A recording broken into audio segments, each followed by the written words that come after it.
Hey guys, আসসালামু আলাইকুম। কেমন আছেন সবাই? আশা করি সবাই ভালো আছেন।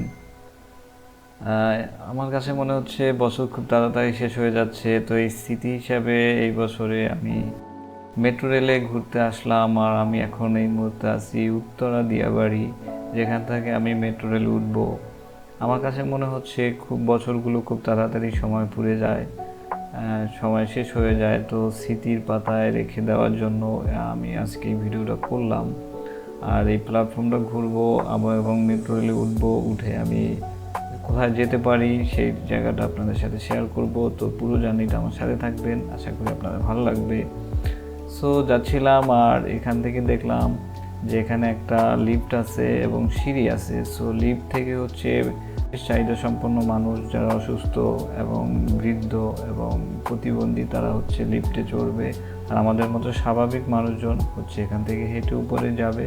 সো বাম পাশে একটা ইনফরমেশন ঘর আছে, এখানে ইনফরমেশনের একটা বোর্ড আছে, তথ্য দেওয়া একটা বোর্ড আছে। এখান থেকে আপনি দেখে নিতে পারেন কোথায় কোথায় যেতে পারবেন, সব কিছু এখান থেকে দেখতে পারবেন। আর সিঁড়ি দিয়ে উপরে উঠে যাবেন, গিয়ে হচ্ছে আপনার প্ল্যাটফর্মের টিকিট কাউন্টার, সব জায়গায় দিক নির্দেশনা দেওয়া আছে। আর সিঁড়িগুলো খুবই সুন্দরভাবে মজবুতভাবে তৈরি করা হয়েছে, যেহেতু এখানে জাপানি প্রতিষ্ঠান এটা করছে, খুব ভালো মানের স্ট্যান্ডার্ড করছে। মনেই হবে না এটা আমাদের দেশের কোনো প্ল্যাটফর্ম। এটা মনে হবে যে আমরা কোনো বিদেশে চলে আসছি, বিদেশি কোনো জায়গায় আছি। সো উপরে দেখতে পাচ্ছেন কোন দিকে টিকিট কাউন্টার, সেটা কিন্তু দিক নির্দেশনা দেওয়া আছে। তো চলুন আমরা যেতে থাকি। যেতে যেতে আরও কিছু জিনিস দেখব, বিভিন্ন স্ট্রাকচার। আমি যেহেতু নতুন গেছিলাম, এই জন্য বিভিন্ন জিনিস আমি দেখতে দেখতে যাচ্ছিলাম। এখানে এক্সিট এন্ট্রি হওয়ার দিক নির্দেশনা সব জায়গায় দেওয়া আছে। আপনারা দেখতে পাচ্ছেন বিভিন্ন মানুষ মেট্রো রেল ছেড়ে চলে আসছে, আর কিছু মানুষ যাচ্ছে, আমরাও তো যাচ্ছি।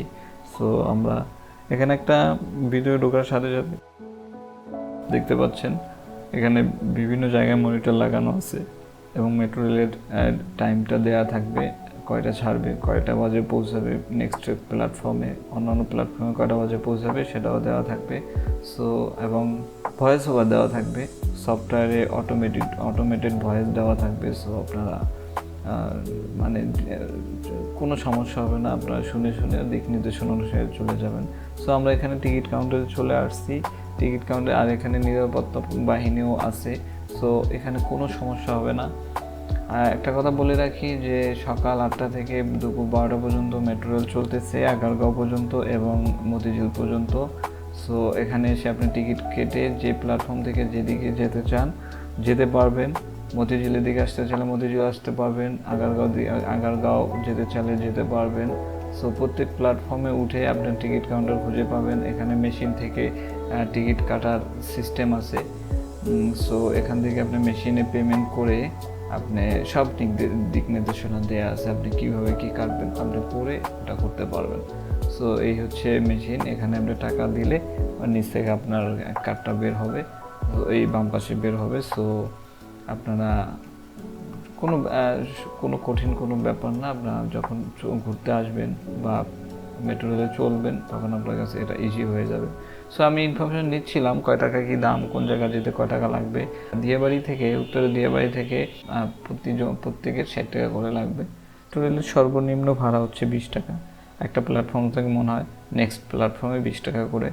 সো তো আমরা যেহেতু আগারগাঁও যাচ্ছি, আমাদের 60 টাকা করে দিতে হবে। সো আমি 60 টাকা দিয়ে টিকিট 2টা কার্ড নিয়ে নিলাম। আর এই কার্ডগুলো হচ্ছে আপনার মেশিনে মনে করেন যে শো করলে আপনার এন্ট্রি নিতে পারবেন। আবার যখন আপনি প্ল্যাটফর্ম থেকে বের হয়ে যাবেন তখন এই কার্ডগুলো আবার মেশিনে রেখে দেওয়া হবে। সো আপনার খুবই স্ট্যান্ডার্ড একটা সিস্টেম, খুবই আমার কাছে স্মার্ট সিস্টেম মনে হয়েছে, আমার কাছে খুবই ভালো লাগছে। আর প্ল্যাটফর্মের ডেকোরেশন, অল ওভার লাইটিং, সব কিছু আমার কাছে খুবই ভালো লাগছে। আর যদি আপনি কখনো মেট্রো রেলে চড়েন, আর যারা হচ্ছে কর্মজীবী মানুষ তারা তো প্রত্যেকে এসে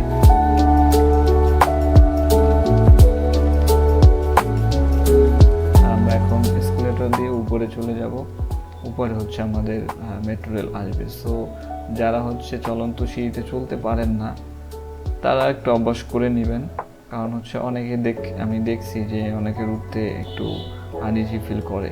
সো যারা উঠতে পারেন না তারা এটা অভ্যাস হয়ে যাবে উঠতে উঠতে ইনশাল্লাহ। আর আমার মনে হয় যে এখানে সিঁড়ির ব্যবস্থা করলেও ভালো হতো। চলন্ত সিঁড়িতে অনেক মানুষ উঠতে পারে না, তারপরও জিনিসটা কিন্তু পুরোই একদম বিদেশি বিদেশি লাগে। মনে হয় না যে এটা আমাদের বাংলাদেশের কোনো স্থাপনা। সো আমি কিন্তু খুবই এক্সাইটেড ছিলাম, আর মেট্রো রেল আসবে সেটা মানে আমি উঠবো, খুব ভালো লাগতেছিল ভিতরে ভিতরে। সো আমরা তো প্রায় সেই সময়টা চলে আসলাম।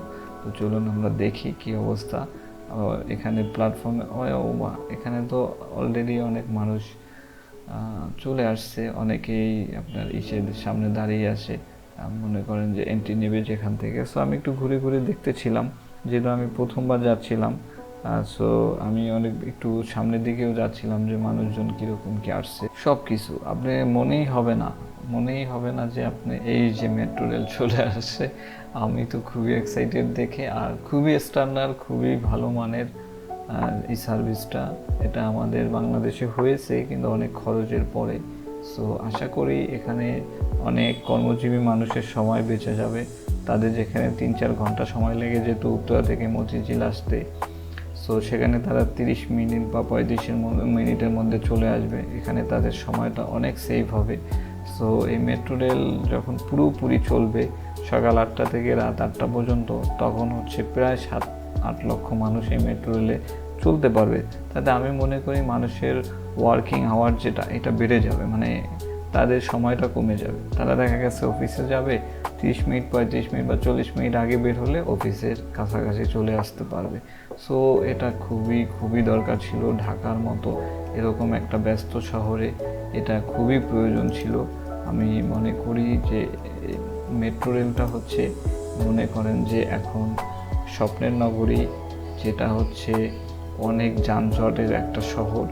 আর এই শহরে যদি মেট্রো রেল পুরো দমে চলে তাহলে মানুষের যাতায়াতের একটা অনেক বড় সমস্যার সমাধান হয়ে যাবে।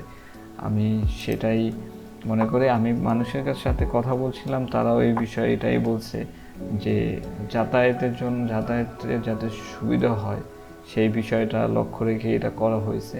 কারণ হচ্ছে ঢাকার ভিতরে যানজটের যে একটা সমস্যা, সেই সমস্যা নিরসনে এটা খুবই মুখ্য ভূমিকা পালন করবে। আর এক স্টুডেন্ট ভাই উনি বলছিলেন আর কি যে ভাড়াটা একটু ওনার কাছে বেশি মনে হয়, স্টুডেন্টদের কাছে একটু বেশি মনে হবে।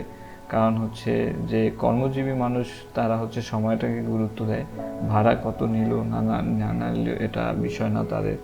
তারপরেও আমাদের যেহেতু বাংলাদেশে সীমিত আয়ের মানুষ, সো আমাদের একটু ভাড়া কম করে নিলে খুবই ভালো হয়। কারণ হচ্ছে অ্যাটলিস্ট ভাড়া সর্বনিম্ন ভাড়া হচ্ছে 20 টাকা, এখানে এই টাকা কমে মিনিমাম 10 টাকা করা উচিত।